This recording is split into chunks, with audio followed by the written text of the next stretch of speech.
What's up, guys? I'm going to do another lake breakdown today. Instead of Folsom Lake, we're just going to go a short distance. We're going to take a look at Lake Natoma. One of the first things I want to point out about this place that makes it kind of interesting is the state record rainbow trout came out of here. And I believe it was like over 20 pounds, maybe even bigger than 25 pounds. I'll have to look it up real quick, and I'll put something on the screen. I believe it was caught in the upper end of the lake, somewhere around here. We're kind of just going to start talking about some of the ramps first, and then we'll kind of go back through and kind of break down different sections of the lake. So, if you're coming from Sacramento, right, you can just take 50 all the way up here. You're going to get off on Hazel, which is right here. Come across, and this is going to be the Sacramento Aquatic Center. You can rent kayaks here, do whatever you want. Super big park. It's a nice place. Most of the people here are pretty decent, and there's going to be a ramp. You can launch your boat there. One of the first things I want to preface about this place is that it's 5 mile an hour, no wake. You can bring a boat out here. It's not as common, especially if you're launching like a 20-foot bass boat. People are going to give you some looks, but just realize that you have every right to be there, and just because they paddle a kayak doesn't mean they're special. So anyway, this little beach over here, a lot of people kind of picnic, hang out, swim during the summer. It's a good time. The main things I'd say about this is this place is a fall, winter, spring, and like only during like the weak summer spot. Like if you come out here in the summertime, you're going to be mind blown about how many paddleboarders and kayakers there are. I mean, there's so many you can't even like cast your line. That's how insane it is. So I usually pop out here a couple times in the spring, a couple times in the fall, maybe once or twice in the winter. I'll come out in the summer too, but I kind of just try and keep an eye on the boat traffic, or paddler traffic, if you will, because it gets pretty bad. Another thing to touch on is with this aquatic center, there's kind of like, rowing. I don't know what the word is. Competition, I guess. I don't know, rowing competition, where they have all these buoys out here and these guys will be rowing super fast, and, they're trying to do their thing. So, you want to stay out of their way. And, this is kind of a special place for people that, like to relax and do stuff like that, because you don't have that boat traffic coming from Folsom. So just kind of keep that in mind when you're out here, that, obviously we all have a right to use the water, but I feel like people specifically think of this place. They think of like kind of chilling out and getting away from like, the wakeboard crowd and all those kind of people. So we'll kind of break it down. So aquatic center here, boat ramp. Like I said, 2 lanes, 2 docks on both sides. Super easy to launch here. I launched there a lot. I like that place. I'm just going to try and find a satellite image that doesn't have all the fake stuff, because I can't stand that. So next place that you're going to be able to access, we're going to head up Folsom Boulevard. And you have to be going, I guess that'd be westbound, outbound out of Folsom in order to actually access this ramp. There's no way to get here from the street light. So you're going to have to either make a U-turn at Blue Ravine, Folsom Boulevard, or just be coming this way in the first place. But this is Willow Creek Recreation Area. Same thing, got kind of like a little staging, picnicky area. People come down here on the shore, hang out with their kids, and there's this big cove here. You can launch a boat here. If you look, there is not really designated trailer spots. These are like car length. So when I come here, sometimes you can park over here, or you can park along this edge or this edge with your boat trailer. You're allowed to park a boat here, but just realize that, I don't know, it's not really exactly meant for it, but you can fit. This ramp is a single lane. It's more than big enough for my 20 and a half foot bass boat, but this cove is shallow. I'm sure you can tell by looking at this that there is it's not super deep in here. I would not be caught launching like some Boston whaler that sits super deep in the water or something. You're probably not going to make it. But if you have a bass boat, aluminum boat, kayak, there's more than enough water to get around in here. Next spot and final area, we're going to come all the way up here to the other end of the lake. And, they renamed this place Black Miners Bar like 2 years ago. The original name is Negro Bar, so The reason I bring that up is if you hear people say they're at Negro Bar, they mean Black Miners Bar. This is just, they renamed it. So just in case you hear people talking about it like that, this place is actually designed for like a lot of boat launching. Not a lot of people launch boats here, but you can see that there's actually spots that are double deep. It's a little bit of a walk. There's also some spots right down here at the bottom that you can pull straight into. They'll fit a boat trailer. This is a good ramp. This place is an absolute zoo in the summer. Pandemonium. Like if you come over here across the American River Bridge and you look down, I mean, you'll see like hundreds and hundreds of people on paddleboards. And that's what I'm talking about. You don't want to be here. And then also down here to the side is another little area that's connected to the same park that, people come down to the beach. And I think this is where they get all the paddleboards and kayaks. And yeah, that's where it gets crazy. We'll kind of talk about a couple little like access points, but not boat launches. Right down here is a little access point. You can walk down from the trails.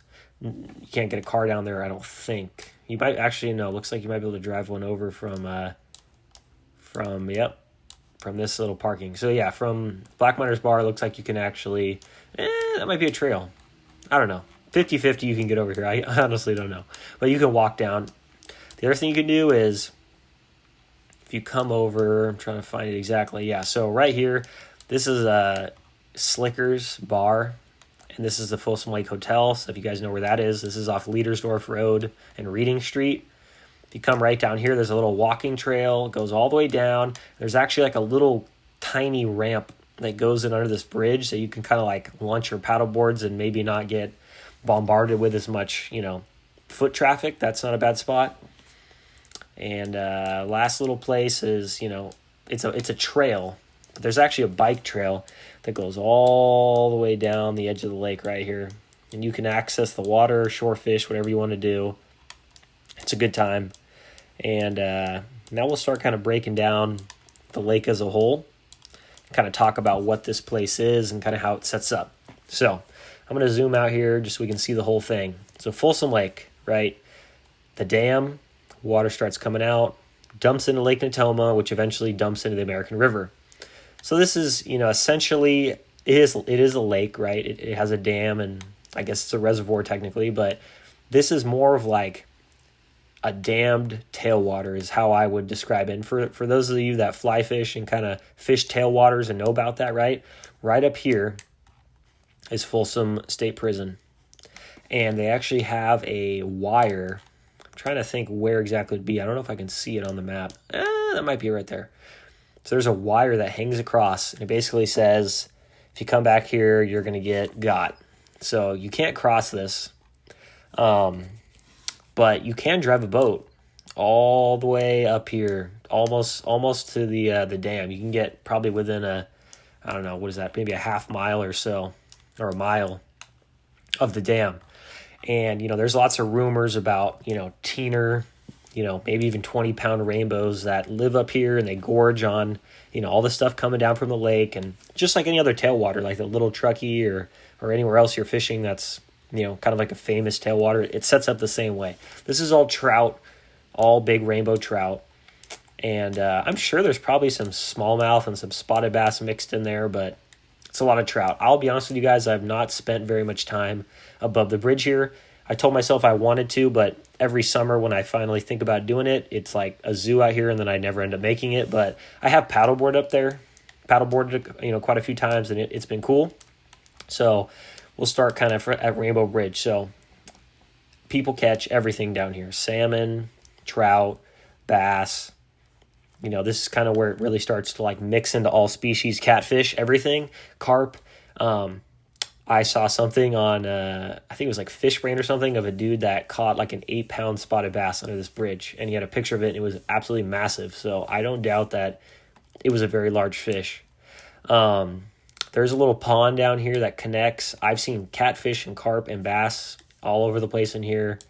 Something to consider, like I talked about, that this being the bottom water of Folsom, is there is a noticeable thermocline/temperature break that you'll experience. If you're coming out here in the middle of winter, right, you might want to fish close to the dam because that's going to be the warmest water versus if you come all the way up here, I mean, you might see a 5 to 10 degree water temperature difference depending on the time of year. So there is bass all over the place and trout up in here. I haven't fished historically that much past kind of this point up because the water's a lot cooler and I'm usually not up here in the summer. Now, if it was the summertime, that'd be a different story. I'd probably fish up there, but this little area is probably one of the first kind of like major talking points of the lake. And Lake Natoma has these kind of interesting spawning areas that have formed basically from some sort of like mining that occurred, back in the day along the edge of the river here. There's all these tailings, and you can see kind of the irregularity of all the shapes and what's going on. It's pretty cool. In the springtime, there's a lot of bass that move in here. I mean, freaking 6, 7, 8 pound bass like swimming around in here, bluegill, carp, everybody. I haven't seen any like double digits in this area, but I've seen, plenty of big ones. I had a buddy, when we were kids, that caught one probably 6.5 pounds on a drop shot back here out of a kayak. Lots of fish. And then this whole edge down here is just riprap, kind of like something you'd see in the Delta or something. You can crank that, do what you want. We'll keep coming down here. And this is the first island in the lake. So, I won't say Lake Natoma is like dangerous per se because it's all 5 mile an hour. So like what's really going to happen to you? But you need to be mindful that there's these kind of like shoals, if you even want to call it that, where it's just this cobblestone rock from those tailings that happened, right? That are just out here in the center of the lake. And if the lake's murky or something, I mean, you could very easily hit this and jack your boat up. So that's something to, be cautious of. If there's an area of the lake you want to look at, maybe look on Google Maps like I'm doing right now and kind of ask yourself like, okay, where do I want to go? Where's it? Where are the light spots that look like I might hit something to think about. There's a lot of grass in Lake Natoma. I'll put a picture up if I can. And there's a lot of grass around this island, a lot of grass down this bank. We'll keep coming down here. A lot of this lake is like bluff walls, like here on the right, here on the left. It's pretty steep. And that has to do with the fact that this is essentially like, a canyon-esque, right? Where it used to be a river at the bottom, but now it's a lake. So it's inherently very steep. So Willow Creek, this is a great area. Catch bass in here all the time. It really sets up pretty fishy compared to a lot of the lake, right? We have water coming in here from Willow Creek in Folsom. It comes all the way through Folsom. So you got fresh water pouring in. There's actually some tules in here, tons of grass, trees. I've caught frogfish in here. There's big ones in here. I was actually reading on a forum with Keeney's, the fly shop, from like 25 years ago that there was a dude that caught like a 10-pounder on a woolly bugger in here. I didn't see a picture, but I'm sure there's a little bit of truth to that. Same thing. This is all kind of like, steeper bank on this side. Same thing over here, kind of starts to open up into another cove, another great area. And you really got to think about this place like the Delta, okay? These are like I said, there's spots, smallmouth and largemouth. I'd say there's significantly more largemouth than anything else based on my experience up to this point. But there's a lot of grass in here. And anytime, there's grass, there's going to be bass. So this is a good kind of area to poke around in, get super grassed up, good spawning location.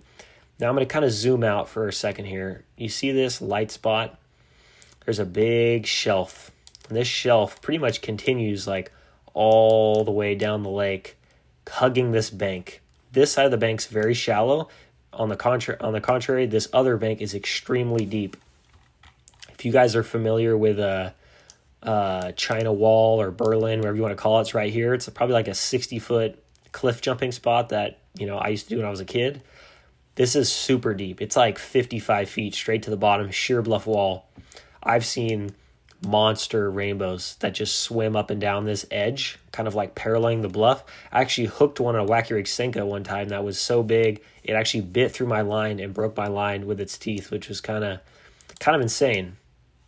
But we'll kind of keep coming down here. So these are these ponds. We're going to kind of focus on this first. A lot of people actually fish these from the shore and they think it's just like a pond, but this is actually Lake Natoma. If you look, there's a hole right here. And it's like a legitimate kind of like, I don't know what it's made out of, like sheet metal hole that water comes in and out. You could take a kayak in here. You could take a boat, but a little like note I want to, really explain to people about this lake is this is kind of a tidal fishery. And, this doesn't have tidal influence like from the moon or the ocean per se, but there is influxes in water level that occur from Folsom Lake. So I would be very cautious about sticking a bass boat. I've been so tempted to shove my bass boat through here and start poking around, but I just kept telling myself, what are the odds that they lower the lake just a teeny bit and I can't get back out? Now I just have this, 20-foot fiberglass boat stuck back here with a bunch of weirdos. Like, I'm not going to take that risk. So this is more of a kayaking, like aluminum boat spot probably. Same thing with all these ponds. They all connect. This is a huge spawning area. Particularly in this back area. I've seen a lot of fish in the like 4 to 5 pound class poking around back in here. There's a couple of deep holes. I personally have not seen very many like super giant ones. I've done a lot of paddleboarding back here and just looking for fun during the summer, like my family and stuff. Haven't seen any that big, but I'm sure there is big ones back there. Same thing with these ponds. I'm trying to find this particular spot. So like right here, there's a little bush, a little tree that's submerged in the water. I saw fish on there that was probably pushing 10 pounds in the past. Same thing with this cove. One time I found one in a bed in here that, close to that 10 pound class. So there's giants in here. We're going to talk about this little island. This island's good. Lots of grass. If you come back in this cove, it's kind of like unique compared to other areas of the lake because it actually has depth. It's like 20 or 30 feet in the back of this cove. And I believe that there's kind of like a secret pipe that connects this little section here and goes under the freeway. A lot of people think this is a pond, but I don't know if it is. I think it actually connects underneath the water because I've seen big ones swimming around in here. And I don't think that there's just randomly giants in this little pond. I think they're probably just swimming out of Natoma, coming in here to spawn and then leaving when they're done. And then obviously this is the dam. This is kind of barren, just the beach, but there's some isolated rock piles out here. And then same thing with this bank, kind of follows its way into this spawning area. So this is a great area of the lake. Just to touch on kind of hazard stuff, there's some gnarly shoals in this back area, and you start idling your boat in here, especially if the water's not clear. I mean, you will run aground very quickly. So that's something to think about. Just to talk kind of historically about my experiences out here. If you think Folsom Lake is tough fishing, this is going to be even tougher. I think the most fish I've caught out here is probably 10 or 15 in a day. Maybe like, I don't think I've broken 15 pounds, but there's big ones in here. I mean, if you asked me if I fished in Natoma 10 times and I fished Folsom 10 times, what would be the odds of me catching a 6-pounder? I would say your odds of catching a 6-pounder out of Natoma are significantly higher. And I don't even know if that's because there's more of them or just the way it sets up. Like the odds of you throwing a chatterbait down this bank in the grass and hooking a really big one compared to throwing a worm out on Folsom for 8 hours, I just think there's a better chance of it. There was this one dude that had he has a YouTube account. I wish I remember the name, but he has a video of him catching I think it's like an 8.5 pounder on a Senko right off this bank in open water, and then he has another video of him catching like a 7 and change off of a topwater, somewhere down the lake. So I mean, there's big ones in here. I would not be surprised if there was teeners, especially with how many trout are in this lake. There's big ones, but don't think you're just going to come out here and just crush them. I mean, you could fish hundreds and hundreds of yards on a bite, and that's the weird thing with this place is you'll come out and you'll kind of like beat on them one day. You come back the very next day and they've done something with the water level, just kind of like the delta tides, and you're gonna blank. So, I don't think it's a waste of time. I think it's a fun place, especially once the lakes starts getting super busy. You want to come out here and kind of poke around. It's definitely worth your time. Just be cognizant of some of the hazards. Be cognizant of the people you might run into out here. Just quantity of people, not like weird people, but just stuff to think about. And it's a fun place. So I think you should give it a shot. I'll throw up a couple fish catches I have out of here. I think my biggest fish out of here is just a little bit under 5 pounds. I've definitely tangled with some that were significantly larger with that, but still working on breaking that mark. But yeah, if you're local to Sacramento, I think, come up here, give it a shot. If you're a bass fisherman and trout fisherman, see what you think about it, and don't give up. If you come out here and you don't do good, don't think that there's no fish in this place. There definitely is, but you just have to work for it, and you kind of have to know what to look for. And I'm gonna, leave that up to you guys to figure out. But just, if you're gonna come out here in the middle of summer, I'd probably, rig your rods like you're going to the Delta or something, because you're gonna have grass, wood, trees, all that kind of stuff to deal with. And if you're coming out here in the middle of winter when the grass is dead, I mean, it's going to fish a lot like maybe Folsom. So anyway, if you guys enjoy these breakdowns, I've been having fun doing them. I don't have, super extensive knowledge on all the lakes in the area, but especially the ones close to my house, I feel like I know a thing or two about them. So if you guys enjoy these videos, like, comment, subscribe. I'll see you guys next time. And if there's a particular area in the Sacramento, region or something that you guys want me to talk about, just leave it in the comments and I'd be happy to make a video on it. Talk to you soon.